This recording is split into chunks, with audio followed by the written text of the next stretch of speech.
والسلام على سيد الأنبياء والمرسلين وعلى آله الطيبين الطاهرين المعصومين وأصحابه المنتجبين. أما بعد فقد قال الله سبحانه وتعالى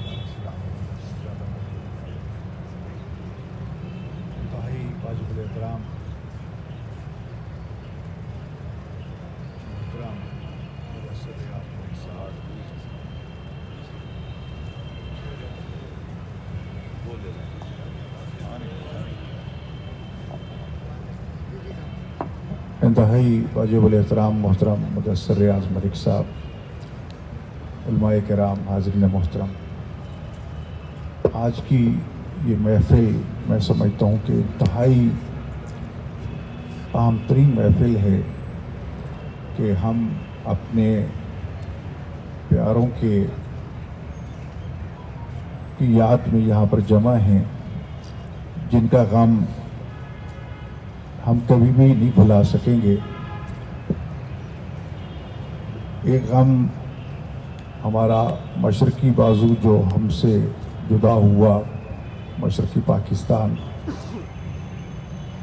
جس طرح ہمارے محترم قاری صاحب نے خواب کے حوالے سے اس بات کو ذکر کیا، حقیقتاً دیکھا جائے تو یقیناً پاکستان کا جدا ہونا اس وقت دنیا کے اسلامی ممالک میں ایک بہت بڑا نام اور بہت بڑی جمعیت جو بنگلہ دیش کے نام سے موجود ہے، اور ان کے دلوں میں آج بھی پاکستان کی محبت موجود ہے۔ جب کبھی بنگلہ دیش کے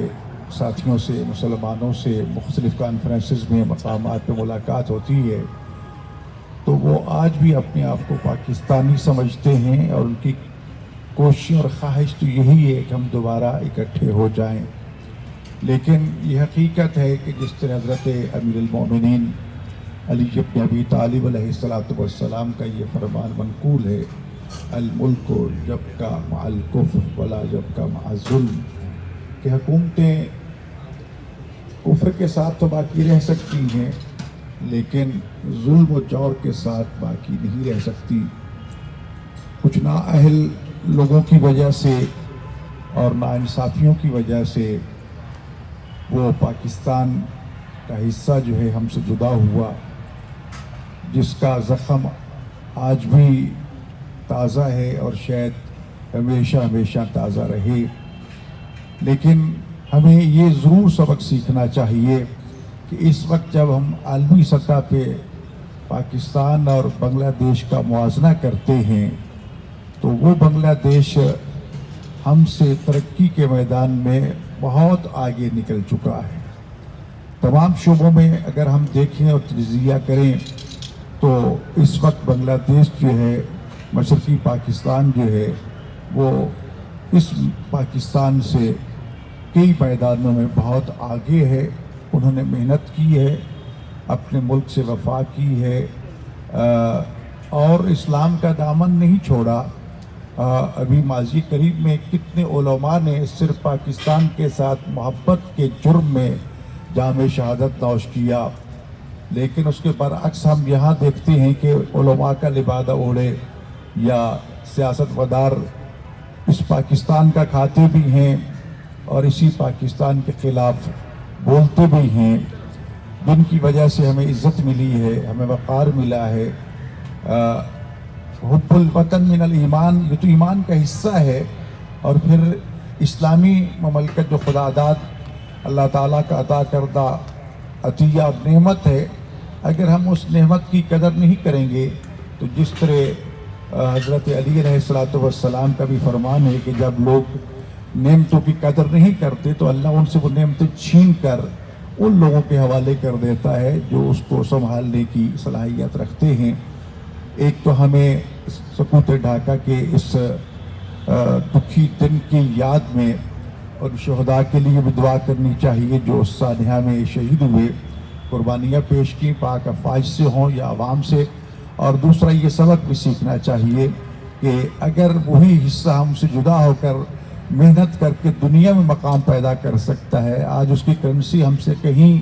زیادہ طاقتور ہے، آج اس کے افراد جو ہیں وہ عملی میدان میں ہم سے کہیں آگے نکل چکے ہیں، تو دنیا میں پاکستان کا نام ہے، اور الحمدللہ پاکستان میں ایک صلاحیت ایسی باصلاحیت افراد موجود ہیں کہ جس کا دنیا اعتراف کرتی ہے۔ ضرورت صرف دیانتداری، امانت اور محبت کے ساتھ آگے بڑھنے کی ہے۔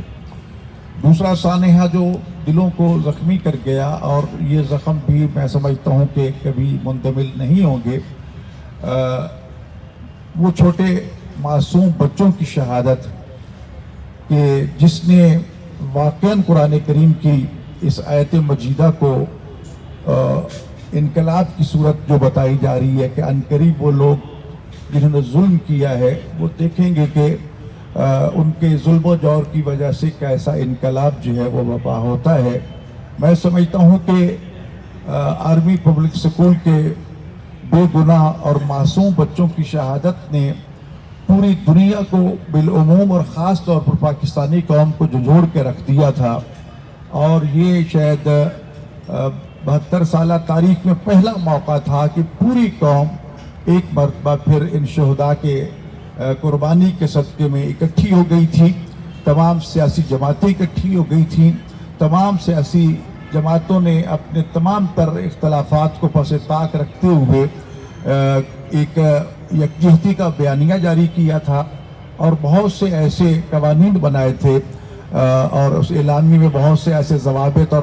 کلیہ قاعدے طے کیے تھے، لیکن افسوس یہ ہے کہ ان کو آہستہ آہستہ فراموش کر دیا گیا۔ بہت سے قوانین میں ترمیم کی گئی تھی، لیکن اس کا نتیجہ اب پھر پس طاق ہونے کی وجہ سے منفی سامنے آ رہا ہے۔ یہ انہی شہداء کے خون کا نتیجہ تھا کہ پوری امت اکٹھی ہوئی، یہ انہی شہداء کا نتیجہ تھا کہ تمام مذہبی سیاسی جماعتیں اکٹھی ہوئیں، یہ انہی شہداء کی شہادت کا نتیجہ تھا کہ دہشت گردی کے خلاف جس طرح پاک فوج اور عوام نے مل کر ہاتھوں میں ہاتھ ڈال کر یکجہتی کا مظاہرہ کرتے ہوئے عملی قدم اٹھایا اور پاکستان سے دہشت گردی کی ان جڑوں تک کو کاٹ کے پھینک دیا جس پر پوری دنیا پشت پناہی کر رہی تھی۔ دنیا کے تمام دشمن ممالک جو ہیں وہ سرمایہ کاری کر رہے تھے، لیکن آج دنیا میں پاکستان کی مثال دی جاتی ہے کہ پاکستان کے افواج اور عوام نے 70,000 سے زیادہ قیمتی جانوں کا نذرانہ پیش کر کے کس طرح پاکستان سے دہشت گردی کو ختم کیا۔ محترم ملک مدثر ریاض صاحب سے میری گزارش ہے کہ آپ اس پاکستان کے دل لاہور کے سربراہ ہیں، اور اس وقت دشمن پھر سر اٹھا رہا ہے اور اس امن کو دوبارہ تباہ کرنے کے لیے کوششیں کر رہا ہے۔ آپ یقیناً مجھ سے زیادہ باخبر ہیں کہ راولپنڈی میں دھماکہ ہو چکا، کوئٹے میں دھماکہ ہو چکا، پشاور میں دھماکہ ہو چکا، لاہور میں دہشت گرد پکڑے گئے، کراچی میں پکڑے گئے، تو دشمن اب پھر سر اٹھا رہا ہے تاکہ اس امن کو تباہ کرے۔ محرم الحرام میں بڑی کوشش کی انہوں نے، یہ تو ذمہ دار ہمارے اداروں کے سربراہوں نے اعلان کر دیا کہ $1 ارب خرچ کیا گیا تاکہ شیعہ سنی فساد کرا کے ملک کو تباہ کر دیا جائے، لیکن میں سلام پیش کرتا ہوں پاکستان کے علماء کو اور حکمرانوں کو جو دن رات جاگ رہے تھے اور انہوں نے پوری تندہی کے ساتھ اور یکجہتی کا مظاہرہ کرتے ہوئے دشمن کی سازش کو ناکام بنایا۔ وہ وقت گزر گیا، ربیع الاول کا موقع آیا تب یہ کوشش کی گئی، خدا کا شکر کہ وہ دن بھی خیر و عافیت سے گزر گئے۔ اب دشمن پے در پے ناکامیوں کے بعد اب دوبارہ سر اٹھا رہا ہے، اور یہ دوبارہ دھماکوں کا جو سلسلہ شروع ہوا ہے یہ ہمیں متوجہ کر رہا ہے کہ دشمن اپنی حرکتوں سے باز نہیں آیا۔ اور پھر اس وقت جو دنیا میں تبدیلیاں رونما ہوئی ہیں اسرائیل کو تسلیم کرنے کے حوالے سے، جس میں بہت سے مشرق وسطیٰ کے ممالک جو ہیں انہوں نے پاکستان کی دوستی کو خیر بات کہہ کر اسرائیل کی دوستی کو سینے سے لگایا،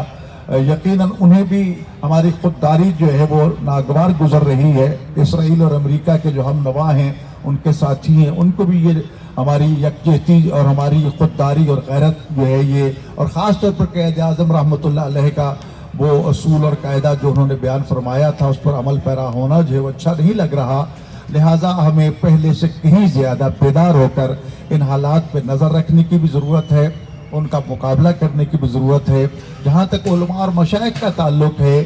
میں سمجھتا ہوں کہ پاکستان کی تاریخ گواہ ہے، اگر پاکستان کے علماء اور مشائخ یکجہتی کا مظاہرہ نہ کرتے تو ماضی میں جب سے یہ تقریباً دو تین دہائیاں ہو چکی ہیں، دشمن نے کوششیں کی ہیں،